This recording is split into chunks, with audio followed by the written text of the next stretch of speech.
Merci, Monsieur le Président. Le monde convulse. Le Proche-Orient s'embrase et l'onde de choc qui se propage jusqu'en Europe s'ajoute au tumulte quotidien de nos concitoyens dont l'angoisse de découvrir sa facture d'énergie n'aura jamais été aussi palpable. Depuis le déclenchement de la guerre en Ukraine, notre continent fait face à une crise de l'énergie sans précédent, plongeant nos États dans des difficultés que nous pourrions comparer à celles vécues lors du premier choc pétrolier d'octobre 73.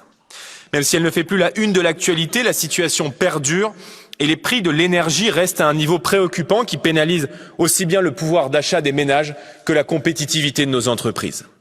Dans cette crise de l'énergie, loin de vos satisfecits, l'Union européenne n'a pas été un bouclier. Pire, les règles absurdes du marché européen de l'énergie auront été un amplificateur de crise. Il a contribué à diffuser et à intensifier dans nos sociétés les ondes sismiques d'un choc extérieur. Ce marché européen de l'énergie est le symbole d'une politique de l'énergie technocratique et centralisée. Il risque de mener notre continent tout entier vers un hiver économique, avec un exode industriel qui a déjà commencé par ses règles absurdes et qui menace d'appauvrir l'Europe.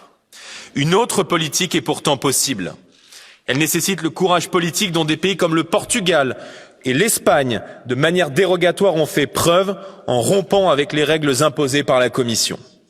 Grâce à l'excellence de sa filière nucléaire, la France a tous les atouts pour devenir un paradis énergétique capable d'offrir à ses citoyens des tarifs raisonnables et capable d'attirer à elle tous ceux qui veulent créer, innover et produire.